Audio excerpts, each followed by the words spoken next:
Throughout the ages, architects and engineers have designed and built the great structures that have made our world and withstood the test of time. Hi, I'm Ed Asner. Welcome to Architects and Engineers. Let's look now at modern steel frame buildings. This is the Empire State Building, a marvel of modern architecture. It was built to last.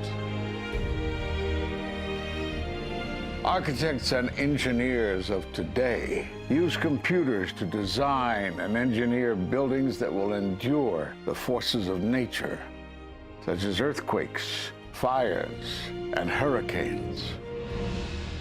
This modern skyscraper was also built to last.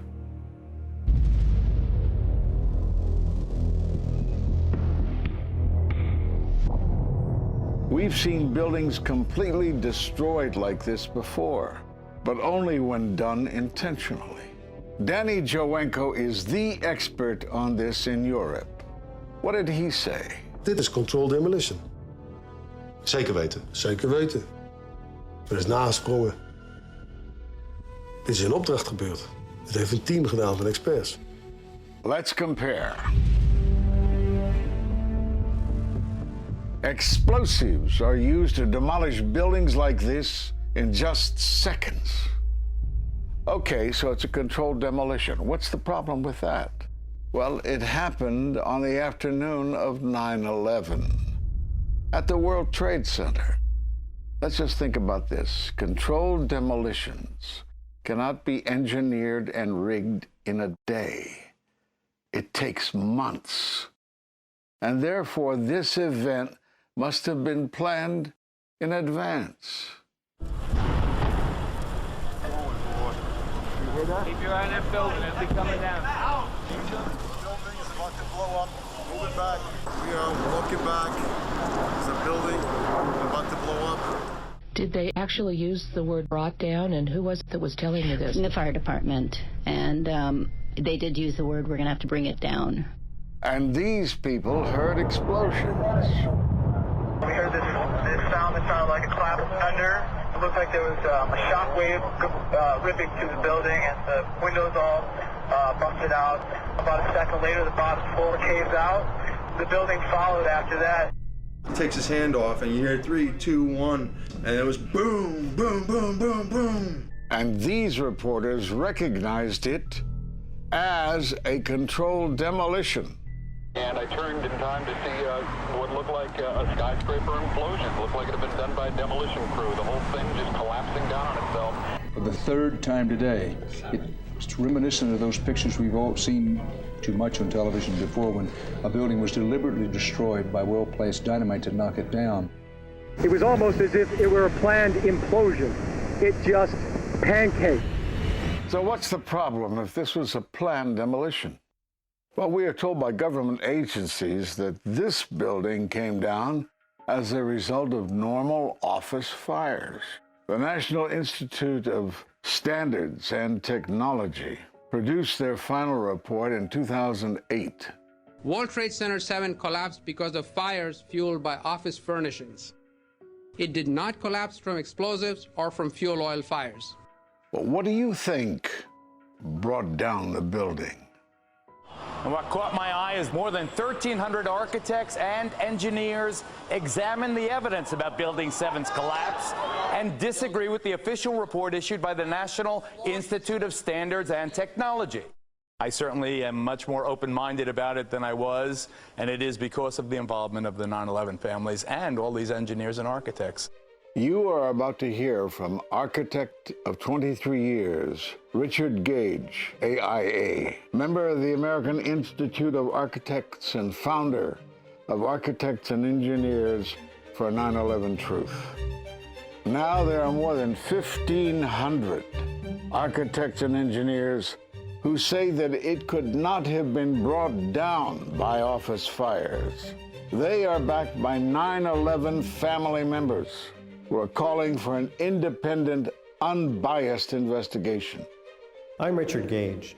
Fires have never before caused the collapse of any skyscraper. even though there are numerous examples of much hotter, larger, and longer-lasting fires in these buildings. And in the case of Building 7, the fire that NIST said started the collapse had actually burned out over an hour before. It could not have caused the collapse, as NIST claims. Yet this 47-story, modern steel-frame skyscraper, which was not hit by an airplane, collapses mostly into its own footprint like a house of cards, as fast as a bowling ball falling off the side of the building, in just under 7 seconds. Listen to the experts. Building number 7 descended in free fall for the first 100 feet, which means that there was absolutely no resistance to the descent whatsoever. NIST has admitted it went into free fall for 8 stories. And going from motionless to free fall instantly, that's a bothersome part of the puzzle because NIST never explained it. We've got a building that came down in its own footprint, so all of the columns really needed to be severed at the same time in order for that structure to fall the way that we saw. The symmetry is the smoking gun. The whole building completely comes down in one continuous motion. There couldn't have been any structural resistance. According to NIST, the failure occurred at column 79 on level 12. They're talking about a single columnar collapse or failure that resulted in a total collapse of the building. It is possible that you could have a local failure as a result of a connection failing. But the likelihood of that failure dragging the entire building in such a fashion that all the columns would fail at the same time is an impossibility. Impossibility? Yes. What I saw, it was a classic implosion. The center of the core, the penthouse area, starts to move first, and then the building follows along with it. I'd like to know why NIST excluded the document from FEMA in Appendix C that documented the evidence of melting steel. Why is this forensic evidence not being included in the report? In an office fire, you cannot generate enough heat to melt steel. And yet we have evidence of molten iron. R.J. Lee Company, USGS, and Dr. Stephen Jones's work, all three separately found these microspheres. In the dust, we found what we characterize as unreacted thermitic material in the shape of some very tiny red-gray chips, which have different properties, and in the reaction they produce molten iron, which is the prime indication of a thermitic reaction. And such a reaction can be used to destroy steel structures.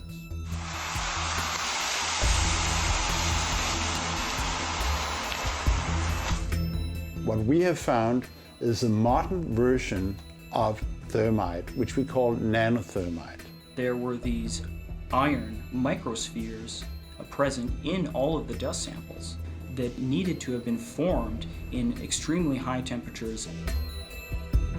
I've independently seen thermitic activity within 2 separate independent samples of World Trade Center dust. My contention, based on finding thermite residue in the dust, is that it happened before. It didn't happen after in the fires that ensued in the rubble pile afterwards. All the characteristics of the microspheres tell me that thermite was involved in melting those steel beams. So thermite, if it was present at the World Trade Center and created this molten metal that so many witnesses and photographic evidence shows, would also explain the fact that the fires could not be put out at Ground Zero. The only thing that is consistent with all of the evidence that we have that could cause such a thing is the use of thermite to cut through the steel.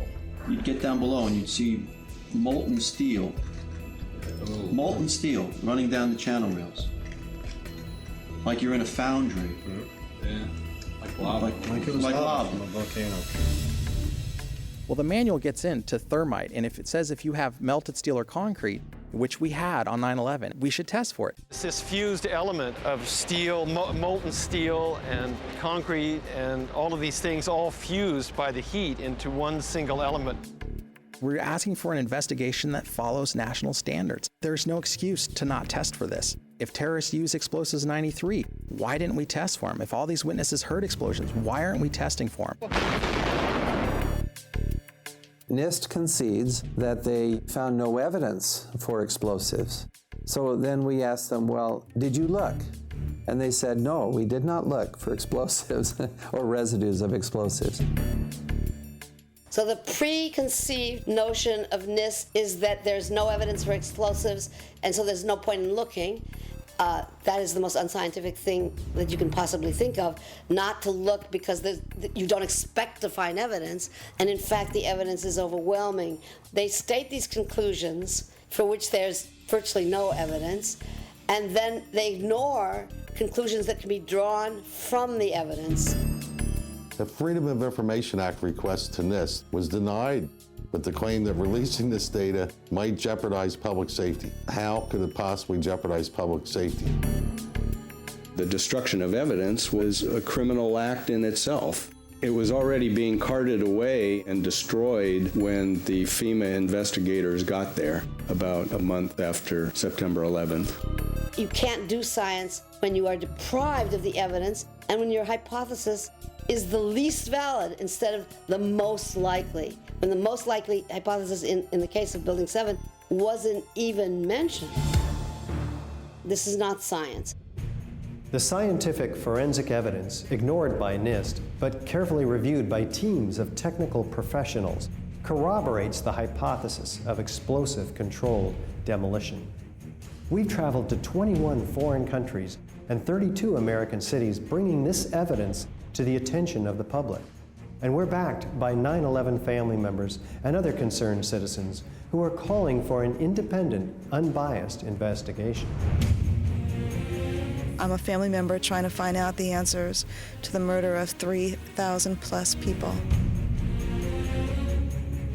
The bottom line is that it needs to be investigated properly. Please look at architects and engineers. People all around the world, scientists all around the world are questioning this. And there's some deep, deep explaining to do. It took some kind of consciousness raising on my part before I was willing to look at the possibilities. And really, you need to go where the evidence leads.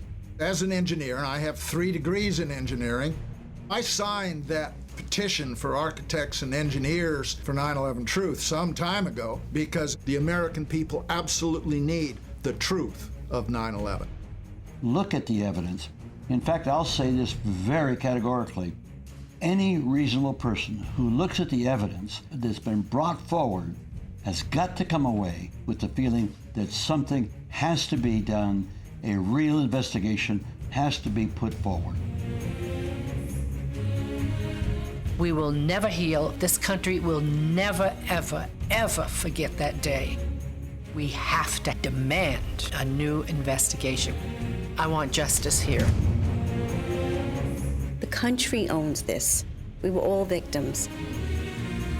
You all should want answers. It's not just ours, not just mine. We all lost something that day. It's distressing for everyone to come to terms with this evidence, but we must pursue the truth wherever it leads. Look at the evidence and decide for yourself.